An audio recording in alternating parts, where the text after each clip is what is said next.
Trying something different. I'm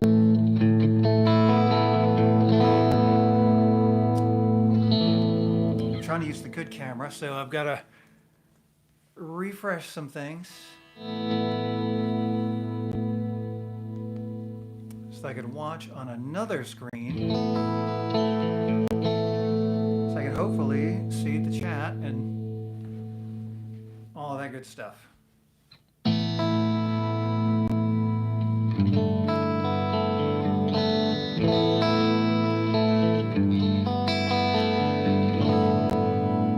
Seems to be working. So I'm just gonna play a little bit, I guess.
All right, that has been a little improvisation.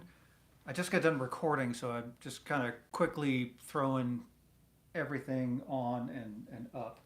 Um, so this is Tonex. I got to work on my pedal board a little bit. I've got a master class this Thursday up in North Georgia, and then I'm playing. God, I keep forgetting the name of the venue, but I'm playing with Falcon Car Wash in Murfreesboro, Tennessee on Saturday, and it's a festival, and you can totally come. And I know I have posted both the flyers for both of those events that are open to the public. So go take a look at my posts on my channel, and you should see that stuff. I think I neglected to put that information in the description of the video. So anyway, last week was a good chat, and I know I've been random what days I've been doing this stuff. I initially set out to do Tuesdays as my live stream day, and then I did one, and then I had rehearsals every Tuesday after that, so they ended up being pushed to like Thursdays because I teach on Wednesdays. I think I did Wednesday last week because I had something going on Thursday, so just trying to get one in a week. And I know it's impromptu and I don't really have a good schedule for this yet. So if you're watching this afterwards, my apologies for just kind of spontaneously jumping on here and doing a thing without really giving anybody any notice. Sorry about that. But anyway, last week we had an interesting conversation with some of the people in the chat about seven string stuff, and I can't remember exactly the conversation, but it sounded like somebody was wanting to play seven string, but they were waiting to get a seven string because they wanted to make sure that they knew what they were doing with all of that stuff. And I went into a short explanation of a few things, which are A, you don't have to wait until you're an expert on the six string to get a seven string. I don't know anybody that really feels like they're an expert on the six string. Like this, the guitar is such a wonderful instrument that is relatively simple to get up and playing some music quickly, like popular music, folk songs, things like that. You can really get up to speed fairly quickly, and you could be doing a lot within just a year to 2 years. You'd be amazed at what a amount of satisfaction you can get out of your learning curve on the guitar if you just stick with it. That's a pretty short amount of time. I know 2 years sounds like a long time, but it doesn't take that long to start playing some campfire songs and things like that, just popular music.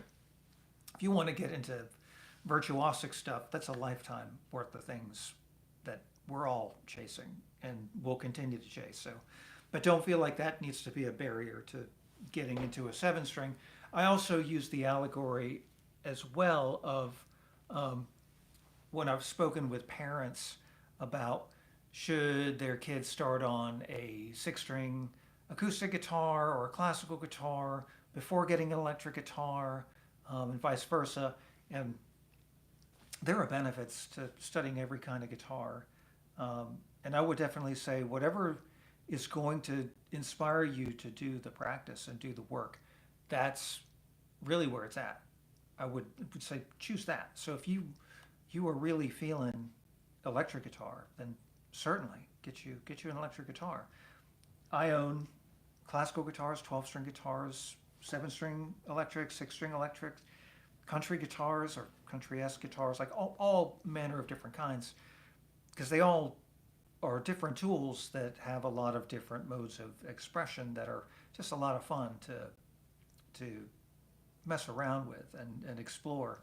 And having the access to a lot of different guitars explains a lot of the design choices into why this Delaney Archangel, which is my signature 7-string guitar, is built and wired the way that it is, because it's kind of an amalgamation of some of the best things of a lot of different guitars that I've played and that I've owned, that I can get to out of one guitar. That's sort of the Swiss Army knife, that it's both the daily driver and a preferred thing in a lot of ways, as well as being,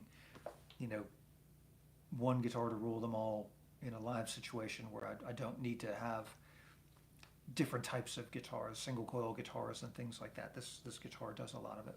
So I said this week I would talk a little bit more about, if you've been playing 6-string guitar, how to start thinking about some 7-string stuff. So I thought I would do that today.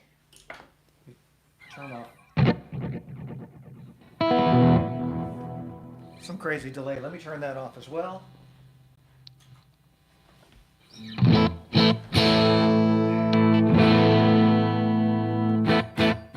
So, pardon my jumping around. Still kind of figuring out my room for this kind of stuff.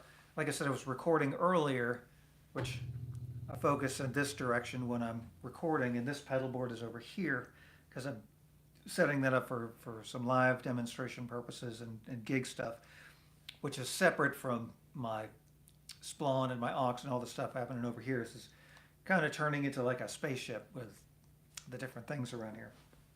Okay, so very quickly, let's just talk about a 6-string guitar for a second, and then we'll talk about how to start thinking about a 7-string guitar as a primer for that. So if you're a strict 6-string player and you're not interested in 7-string, you hopefully glean a little bit from this too. So we then number the strings. The littlest string is the first string. So first, second, third, fourth, fifth, and sixth string. So a 7-string just has an extra low string. So all the rest are the same as a traditional 6-string standard tuned guitar. E, B, G, D, A, and E are the names of those strings. And then on a 7-string, it's just an extra low B string, which you have another B string. So once you know what the notes are on this second string, you also know what the notes are on this low string. So immediately, you have some information that you can already work with once you get into a 7-string guitar. So, loosely speaking, I don't strictly teach the caged method.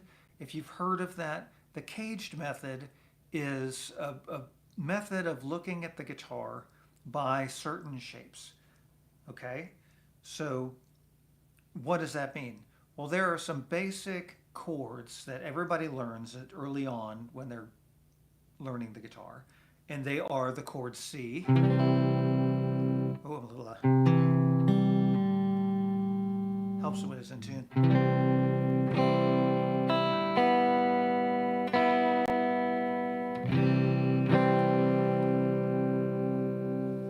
C, A, G, E, and D. And speaking of G, that's better. So C, A, G, E, D spells the word caged.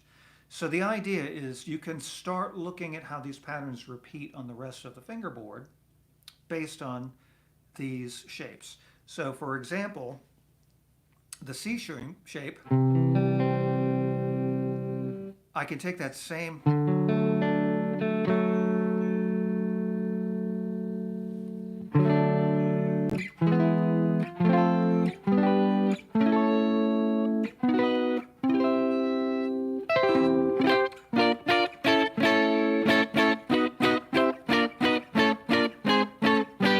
and it becomes a movable shape.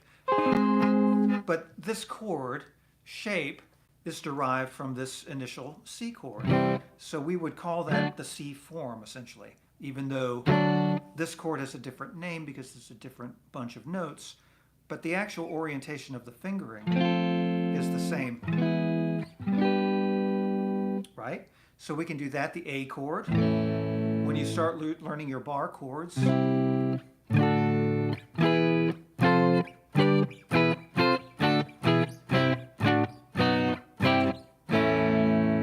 those are all the A form, and they come from that open A fingering. G,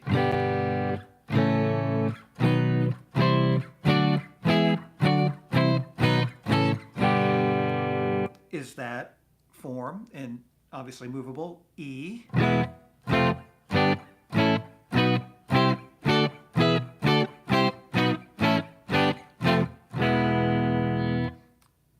so that can go all over the place. And then D.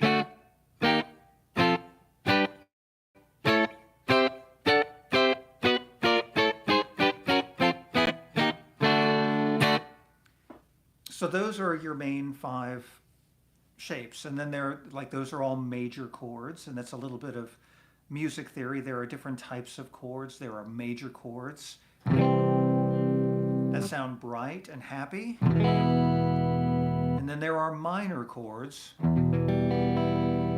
which sound more melancholy or more sad if we want to assign a bit of a emotional component to what the sound of these chords are. And that's a oversimplification of what they are. But major you can think of as bright and happy.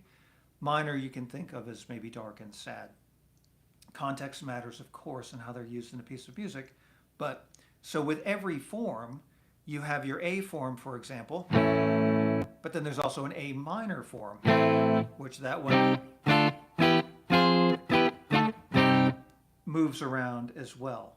So you have major forms of C, A, G, E, and D. You have minor forms of C, A, G, E, and D.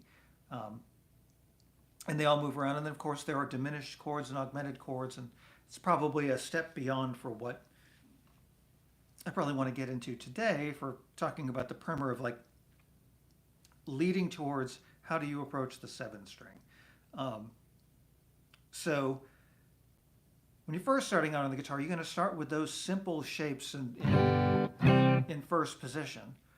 Then as your hand gets stronger and you can deal with using your whole hand to do a full bar chord, B-A-R-R-E, bar chord, is what we call that.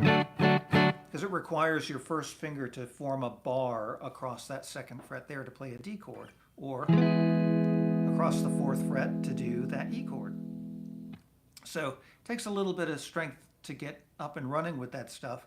And for the most part, if you're playing like rock music, especially metal, you're going to use stuff that's called power chords.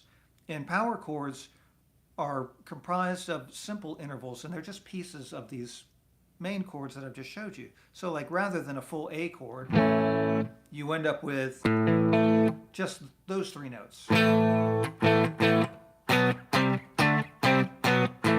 We call that a power chord, or a 5th. Just an A5 is what that would be called. Because there's no 3rd in it that's major or minor. It's not happy or sad. You need some context. It's just kind of a dense sound. But that shape moves around a lot. You can also do it on the E chord. It's a little different for the D.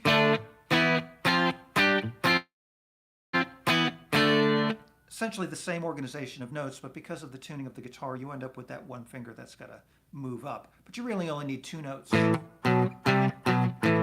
could just do it that way. You can play a lot of rock music, especially like 70s rock,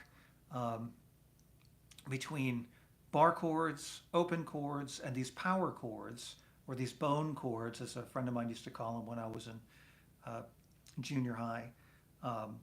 You can play an awful lot of stuff. You can play a lot by Judas Priest, a lot by Iron Maiden, a lot by AC/DC, a lot by the Scorpions. If you're into all that stuff, and all that stuff was really popular when I was first learning the guitar.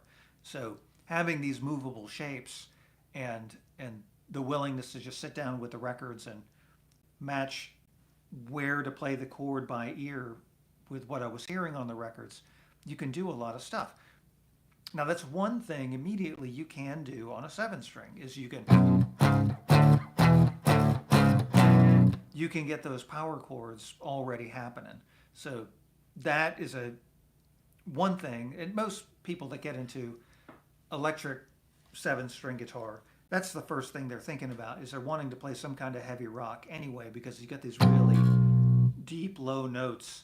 And rather than on a 6th string where you can tune the strings down to lower pitches, this is nice because you stay in standard tuning, but you can get the extra low notes to play out with a lot of that stuff.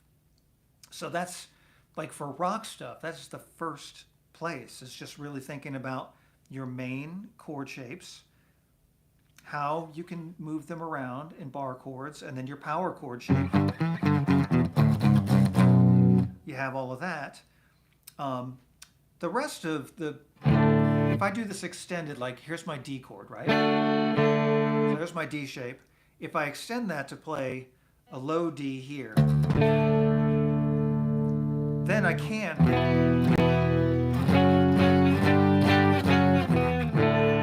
there's a movable chord shape that I can do that way. It's not terrible, but it may look like a bit of a finger stretch if you're really just first doing that stuff. So I don't necessarily think you should worry about extending your full chords to the low string just yet. But there are subtle things that we can do along the way. For example, knowing the basic notes on the B string. Well, of course, open is the note B, and then the rest of the alphabet: C, D, E, F, G, A, B.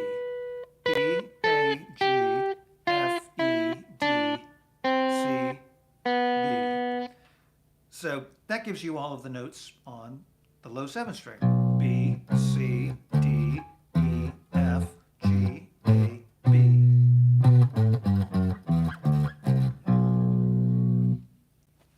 So you can find all of your power chords from there.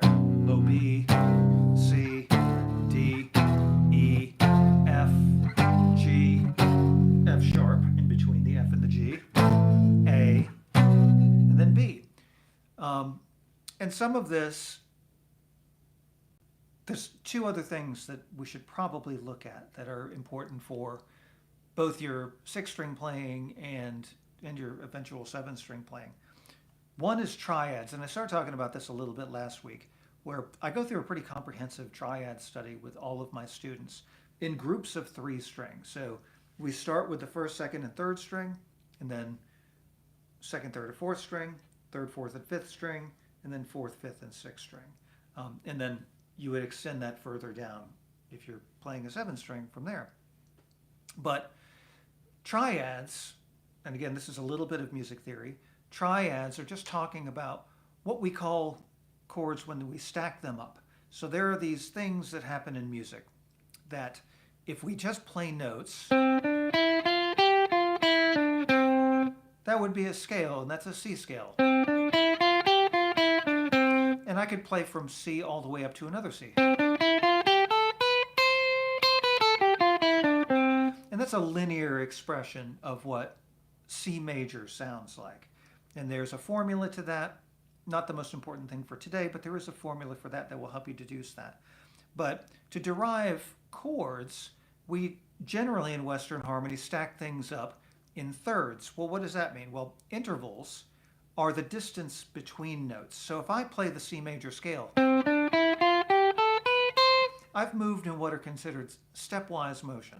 So I've moved in a series of whole steps and half steps, and that's part of that formula that I was mentioning that makes up what a major scale is. And in this one, it's whole step, half step, whole step, whole step, whole step, half step. But those are all stepwise motion. Those would be seconds. A whole step would be a major second. A half step would be a minor second.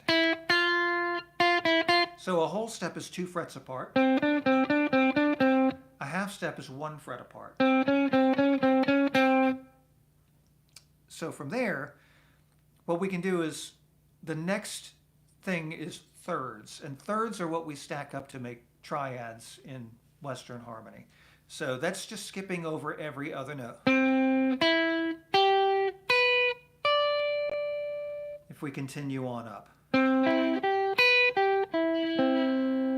So for a triad, we only need the first 3 to make a C major triad. Now, to orient these in a way that's playable, because I'm playing those on 2 strings, on 3 strings, I can play them like that. And that, since I'm starting with the C as the lowest note, we would call that root position, because C is the root of that chord. Now, we can also invert the chord by reorienting what is the lowest note in the triad. And all you're doing there is you're taking the lowest note and you're just throwing it on top, essentially. So for me to do that, I've got to move up to another position and put that C on top. So there's my first inversion, where the third of the chord is the lowest note in the chord. And we can do that again, and we can put the third on top. And we get second inversion.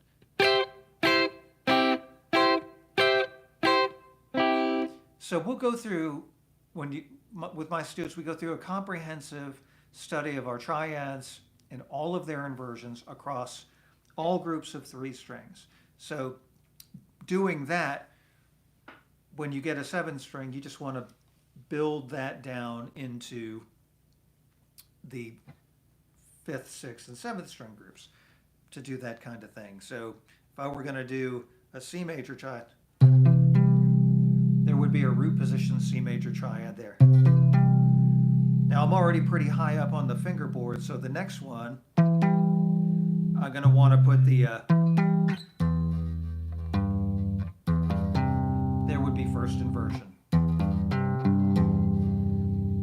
And then for second inversion would be there.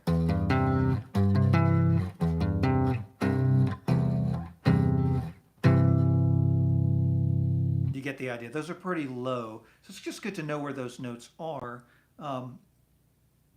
so that you can voice out your chords and figure out how you want to invert your chords as you're playing stuff. Now, the nice thing about that is, as I was saying, not to necessarily worry about your full bar chords right off the bat, but once you know what some of your chord shapes are looking like, for example, there's a piece of your C major chord, you could put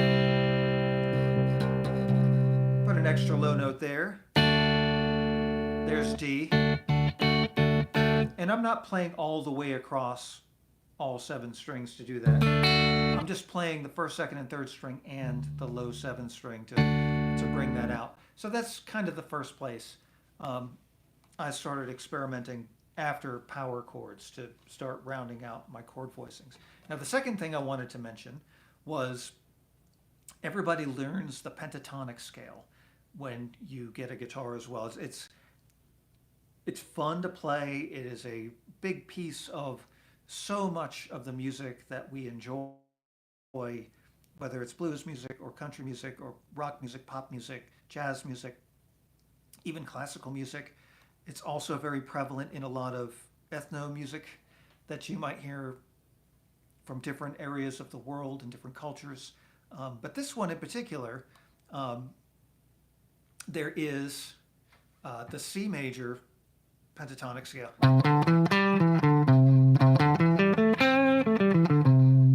Has a very bright kind of sound. But typically we learn the minor one first, because the minor one is the most fun, especially for blues playing and for rock playing. And the A minor pentatonic is comprised of the same notes.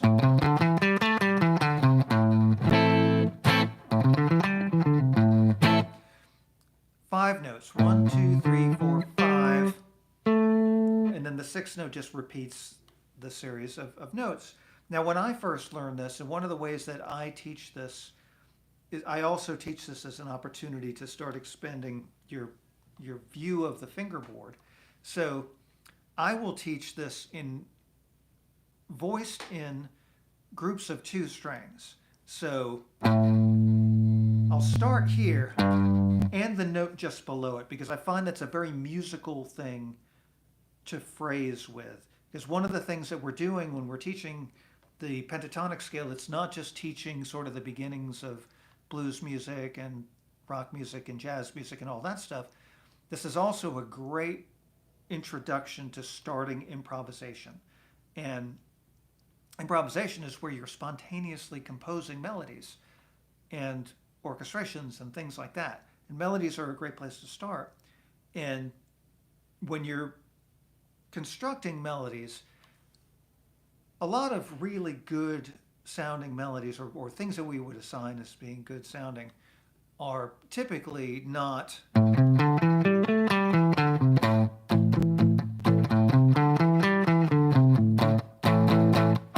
that's a little square, like that's not very interesting.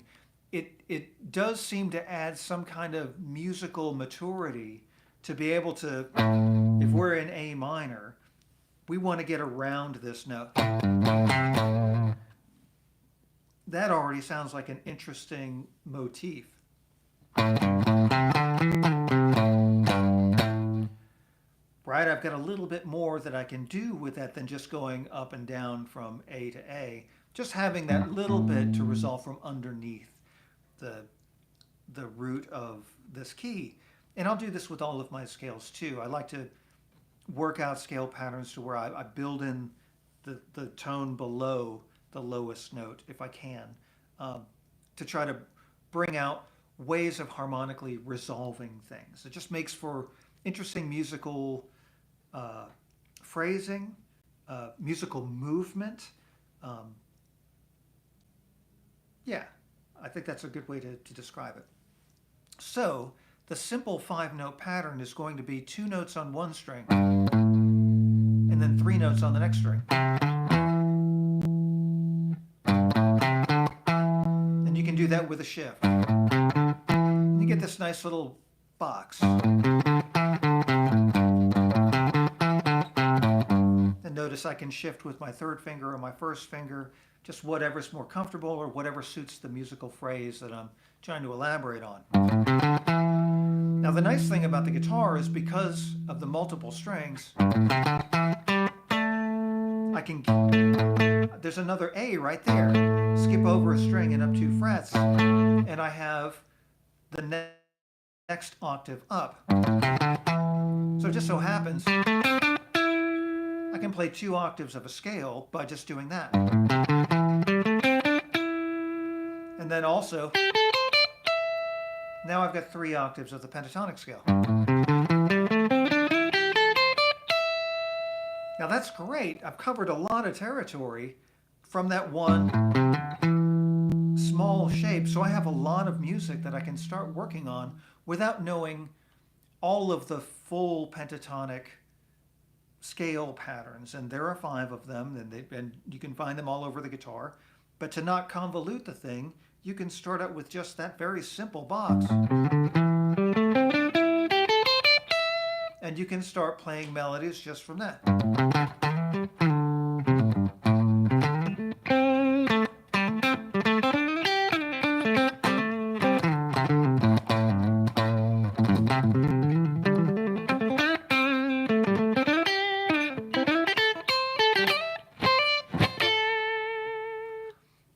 And all of that is just using exactly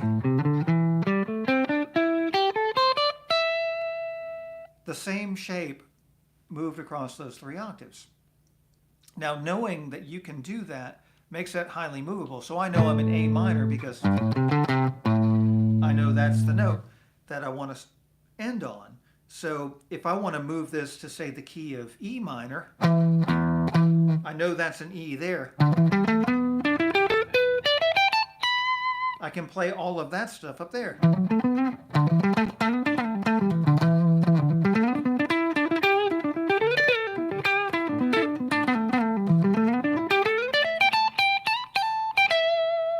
I can play all of that stuff. Now, that's all 6-string stuff in that very movable shape. But I also know from earlier that these power chords, because of the tuning, are very movable as well. So I can play an E here, and I can play an E here. So now I could play my E minor pentatonic shape.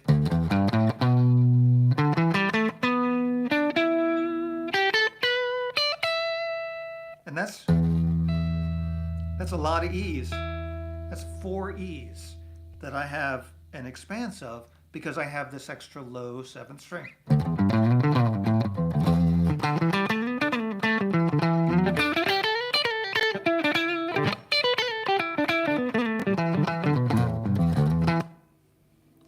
So that's another way that you can start expanding your territory on the guitar, moving over to the 7th string and seeing what is available down there.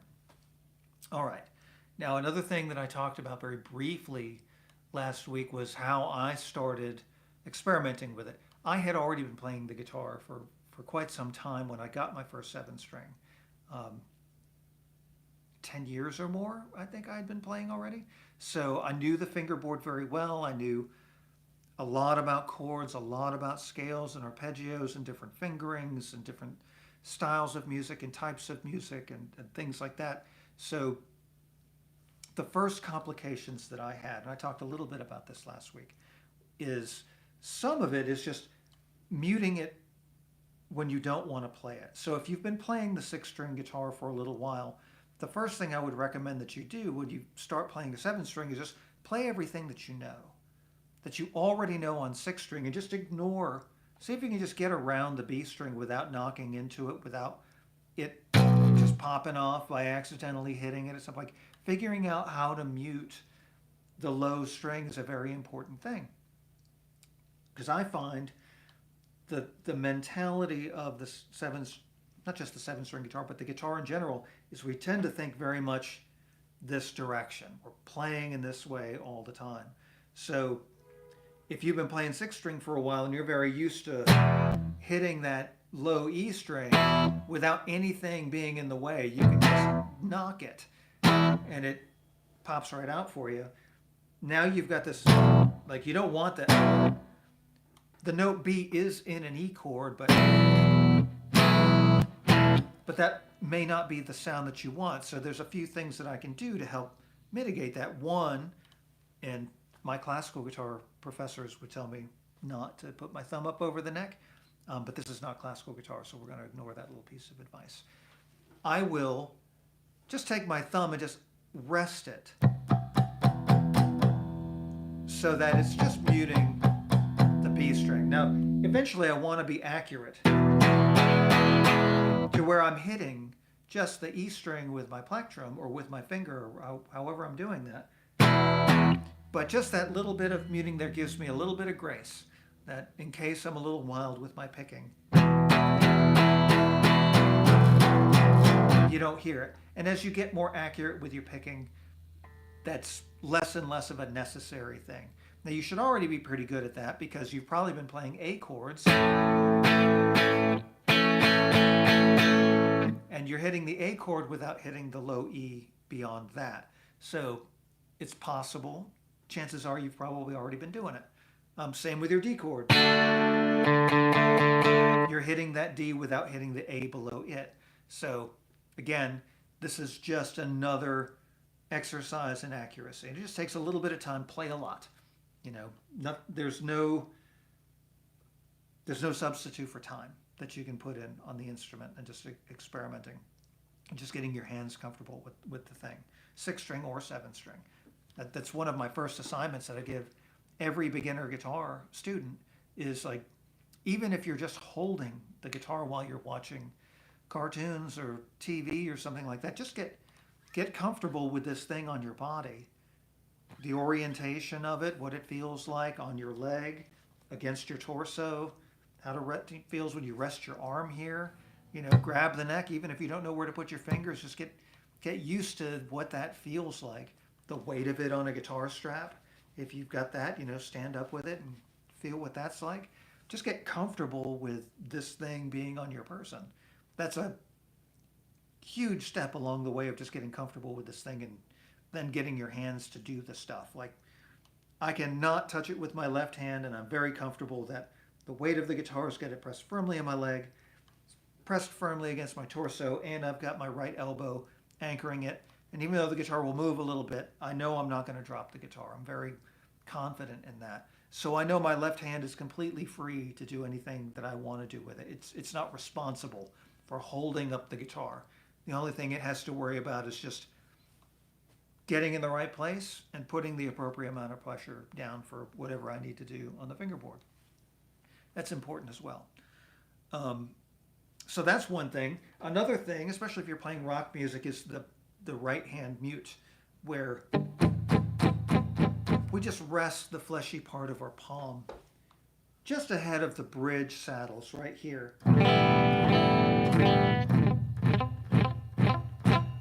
Just to mute. You can still hear pitches. I can still play chords. Like that's an E chord.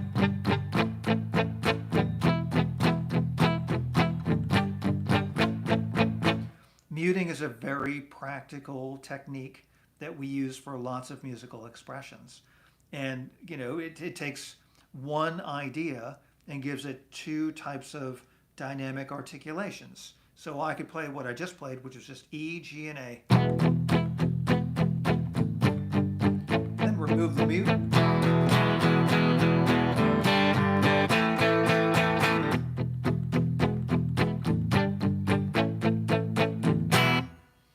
So it becomes a very expressive thing, just being able to be comfortable muting and leaving just your palm. You don't have to press down. It's not about pressing down on the string, but just letting the flesh of your palm rest on the strings enough to get that muted sound and being able to play in front of that. especially when you play with distortion and you're playing heavy metal. That becomes a pretty important part of that aggressive metal right hand picking stuff. So that's another way that we mitigate this stuff, is that you kind of get used to, like I find, and you can experiment with this too. I studied with a classical guitarist in college. His name is Mark Renier, and a very expressive guitarist who not only was he a incredible technician, but he was also, or is, an incredible interpreter of music and composition. And some of the things that he does in the way that he brings out the different parts and interesting intricacies of a composition is he changes a lot of his tone color. And with the classical guitar, it's a very quiet instrument, and all of your tone color really comes from where you place your right hand on the strings. And I experimented with a lot of this stuff well before college as well. That's part of why, if you have an electric guitar with different pickups, that this pickup sounds very bright and this one sounds very round. And some of that is just where the pickup is picking up the vibration of the string. Here, closer to the bridge, the string is very taut, so it ends up being a little more harmonically rich, a little dense, a little bright. And here, the pickup is closer to the midpoint of the string, where when you put a string into action, at the ends, the vibration is small, but in the middle is where most of that vibration is happening. So being closer to that midpoint gives you an overall rounder sound. And some of the things that you can do, even if I leave this pickup selector on the neck pickup, I can pick closer to the bridge and get a very bright sound, or closer to the neck and get a rounder sound as well. So in the middle this is a good midpoint. For acoustic guitar, you're thinking, like, if your sound hole is just here, you're just picking over the south end of the sound hole, maybe just behind it or just in front of it. But that portion of it, if you can imagine a sound hole being right here, anything closer to the bridge we would call sul ponticello, down by the bridge, and anything beyond that, closer to the fingerboard, we would call sul tosto, which is over the neck. So when I pick, for the most part, no matter what pickup selector I'm on, I'm trying to be somewhere between this middle pickup and just south of the neck pickup. This is a good midpoint for my picking technique. Most of what I do is here. I try not to anchor my right hand too much, but I definitely am guilty of doing the John Petrucci thing, where I will hook my pinky around the bobbin of my bridge pickup and use that for some aggressive picking. I don't tend to do too much of this kind of thing where I'm anchored on the body of the guitar. Somewhat. That's another kettle of fish, talking about all of the expressions of the right hand. But the most important thing for this is just thinking about my picking generally being in this area. And what that does is that allows me to kind of keep an always mute on the low string unless I want to open it up. So if I'm doing a lot of E stuff,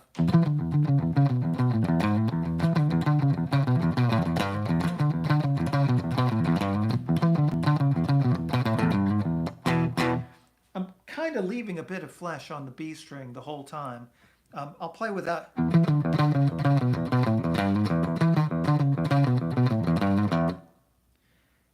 And I'm fairly accurate, so I'm not hearing a lot of overing, but I'm feeling the B string resonating a little bit on the guitar. So if I were to play with distortion would exacerbate that kind of stuff. So if I were to do that,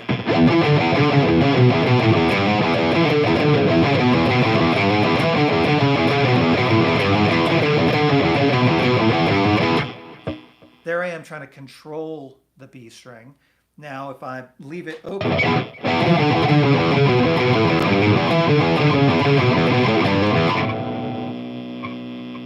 you kind of hear that low B kind of ringing underneath it the whole time.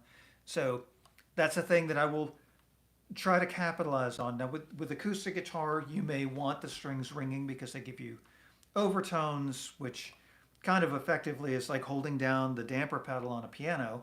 So it creates this harmonically rich, exciting reverb just inside the piano. So the guitar can kind of do a similar thing if you're playing acoustic or classical guitar, where if you leave the strings open to vibrate, harmonics will get excited by what you're playing, and you will get this extra reverberance out of those sympathetic vibration of those strings. And that can be a real part of the poetry of the way that you're playing, and another way to bring color out of the musical passage that you're playing. With distorted electric guitar, you just want to be conscious of that because there's so much already happening. Like if I just leave it open, I'm just gently tapping on the neck. Pardon the buzz, this room's a little noisy. You kind of hear all of that stuff.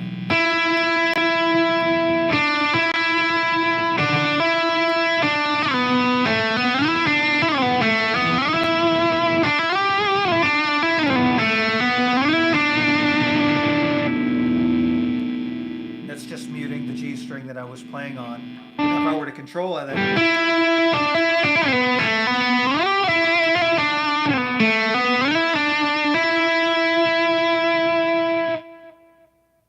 there you have a little bit of delay on, but much cleaner overall sound. So depending on what you're going for, you may want a little bit of that mess. That mess can be a part of the poetry of the phrase that you're playing.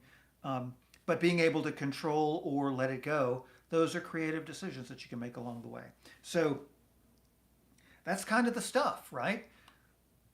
Learning how to extend the few things, basic things that you already know about six-string guitar, and then opening that up across all six strings, and then adding the seven string to it.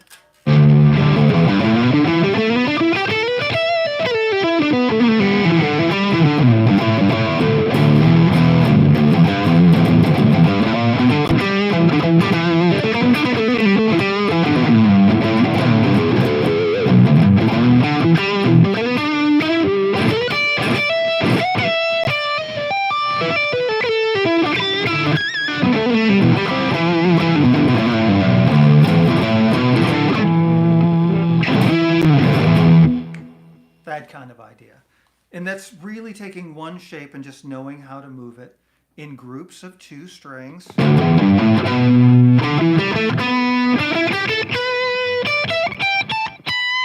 to move up to get that one, but you can keep taking these same shapes, these same patterns.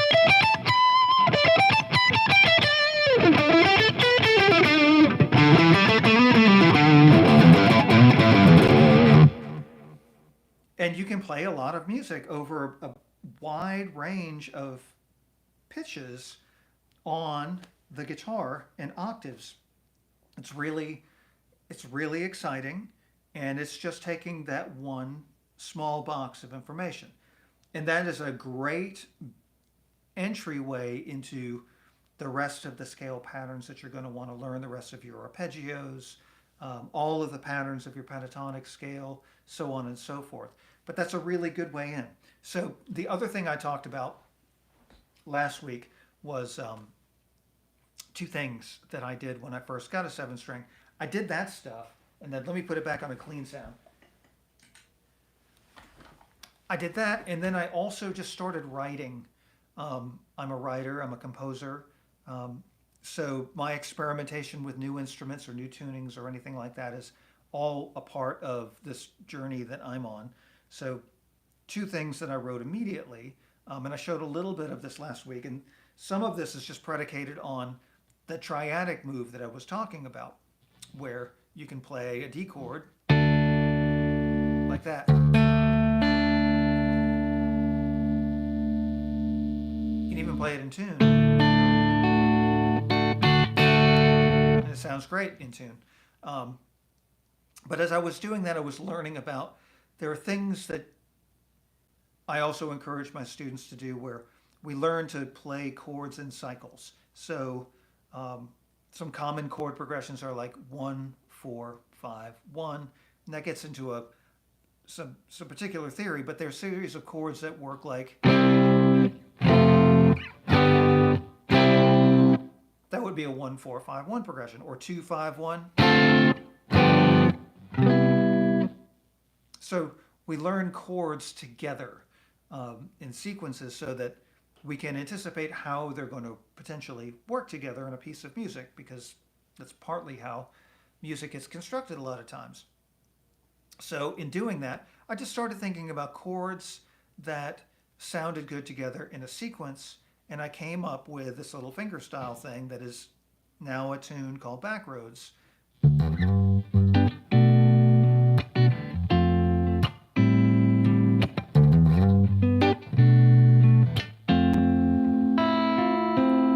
Got a little bit of the open string, that open first string in there.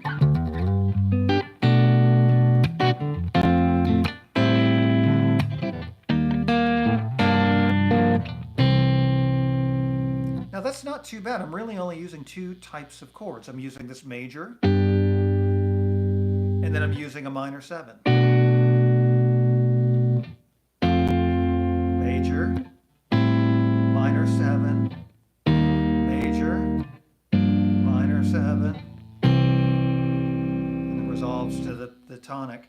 And that's a large piece of it. Then there's a B section.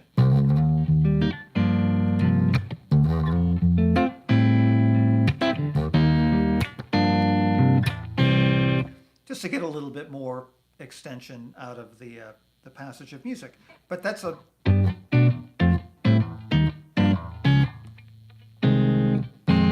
just figuring out how to move chords and sequences together. Other things, thinking about bigger inversions, I might do something like, maybe if I'm doing C and I want to move up to a D chord, I may want to play an A to get to D. There's A first inversion to a D, and there's B first inversion to get to an E, and then I may want to play C sharp first inversion, and that gets me to an F sharp. So things like that I would experiment with. Those are fun. So a little insight into how you can start experimenting with your chords. Make it musical. I think that's the most important thing. If you're learning all of your chords, obviously you can get chord dictionaries and big books full of all of these chord shapes and fingerings and stuff like that. And those are important and very helpful. I think of those more as reference books. If I need to go look something up, I have all these different books that I can just go, kind of like you don't memorize the dictionary. You don't memorize every synonym and antonym of a word, but the more that you read and the more you use this vocabulary, the more you find the nuances and the power of an expansive vocabulary. I think of these things in the same way. It's too much for me to just do that encyclopedic memorization of stuff. I don't find that to be very musical for me. So I would either look up chords, or I would go through the chord book until I found something interesting, and then I would just meditate on that chord. Whatever it was, could be a weird fingering, could be an odd sound that I hadn't used before, but something about it just captivated me, and I would just meditate on that and just try to use it in a sentence, or try to figure out how to just get it under my fingers, like the Hendrix chord. We'll talk about the Hendrix chord. It's from Purple Haze. I'd probably get copyrighted if I play it.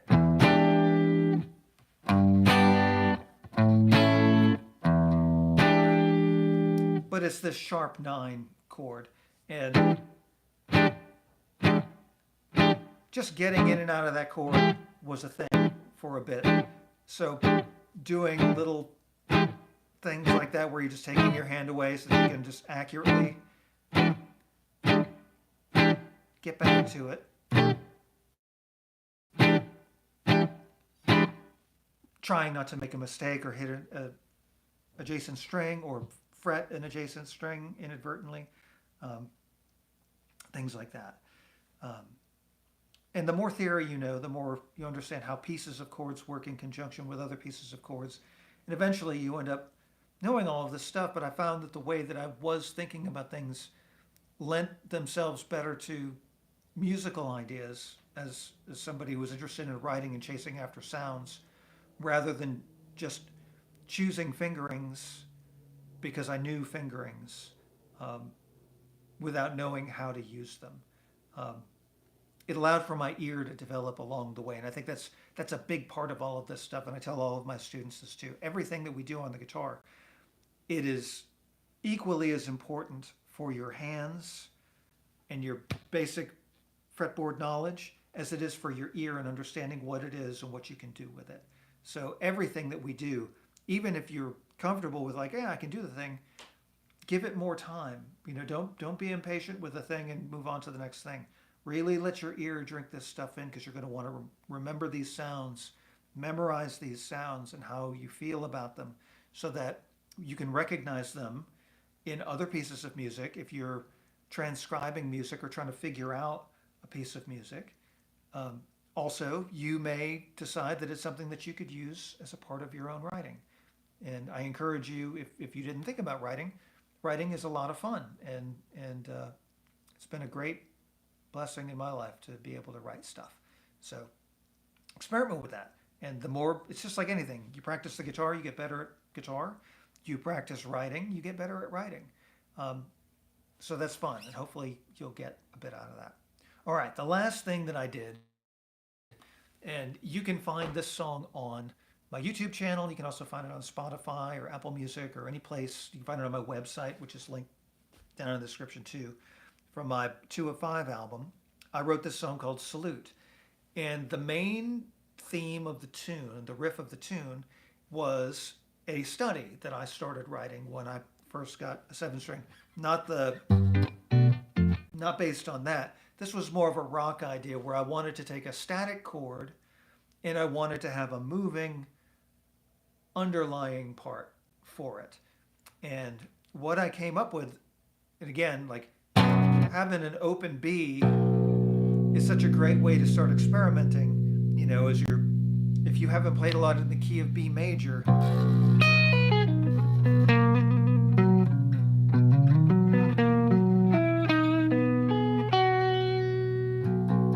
just using that low B as a pedal. You can do the same thing with E.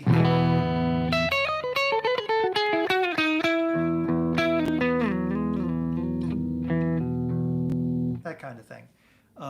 So what I did is I took this B sus2 voicing.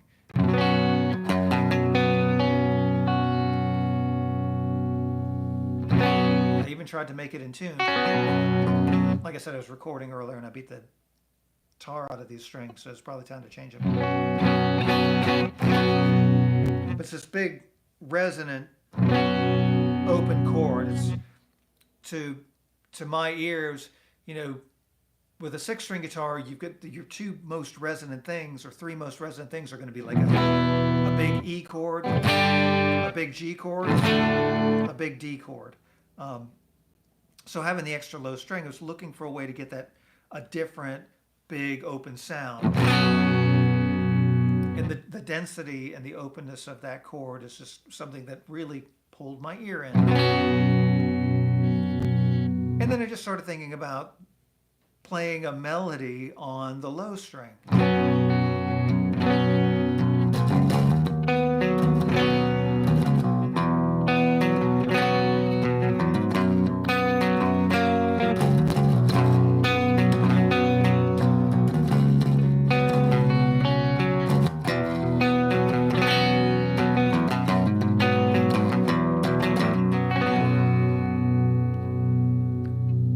And it's really just a study in that ability to hold that chord and just use these 2 fingers to do a little bit of, not really a walking bass line like in jazz or blues, but to be able to play a melody on the low strings while I'm playing that upper chordal accompaniment.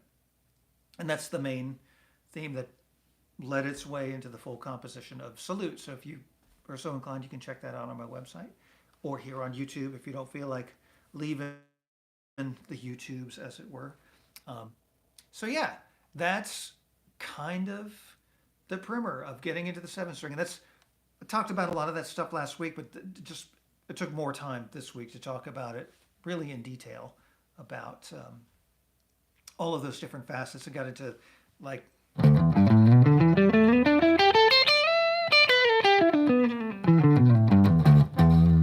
just that. I didn't get into that last week, and that's a really important piece of just being able to cover some territory on the fingerboard, especially on a six string or with the extra low string there. So yeah, if you have more questions about that, feel free to leave questions in the comments. I haven't seen any comments in the video today. Let me look at that real quick. Pardon my armpit while I reach over to look at this thing. Not sure if there's been a live chat happening tonight or not. I know I've just been kind of talking, but I kind of jumped on impromptu, so I didn't necessarily expect anybody to be on, but it seems like there's one person watching now. So thank you for those who did tune in to watch this live. Probably wrap it up from there unless anybody's got any question. And with one person watching, you one person, if you have any questions, you can leave me a comment and I will check it out. You can also contact me through my website or any of my social media stuff and leave me a message. I think you can leave me direct messages here on YouTube too. I need to double check about that. If you have questions about lessons, I do teach lessons. You can get information about that on my website as well. But yeah, just thank you for hanging out. I guess I'll close with this. Today was kind of a big day. It's been a busy week this week. But today I finished recording all the guitars for a new song called Learning to Sleep that I anticipate releasing very soon as the first single off of my next record. And this has been a long road to get here. So it's kind of a day of personal victory for me on that. Just getting back to working on my own music.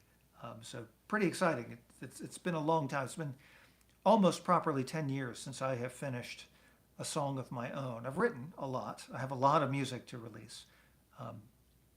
But it's kind of a bellwether day for me. And yeah, I was just excited to talk about some guitar after playing guitar all day today and feeling like I got some stuff accomplished and feeling good about the work that I've done and the work that's coming in. My good friend Sean O'Rourke is playing drums on that song, and he just delivered the drums for another song called Waiting that I'm going to start working on next. That's the next song to be finished for the record. Kind of working on it in pieces. Partly because I thought I might not release an album. I thought I might just release a stream of singles. And the more I started culling through all the tunes that I've got, this collection of tunes that I feel like I want to release right now, they kind of hang together in a kind of unifying way that makes them sort of album-esque. So I'm going to follow that lead. That way I have more music to play when I get back to playing live later this year too. So look forward to that. So yeah, thank you so much for watching. I guess the weird thing now is because the phone is turned around backwards, my ending this video is going to be one of the most awkward ways that I'm ending a video, because I'm going to have to turn the phone around to either look at the floor or look at the ceiling so I can hit the end button. So thank you for watching this far, and I apologize for the awkwardness and the way that I'm ending this video. I actually have a Bluetooth button that I could probably use for this, but I didn't connect it today, so that's on me. So I will leave you with this very awkward middle-aged guitar player trying to figure out how to do a thing and at least try to end on something interesting. So you'll probably see an upside down jazz guitar book. And there it is. Let's see. It's telling me to rotate the device. Yeah, just all the awkwardness. All right, thanks a lot, guys. Appreciate it.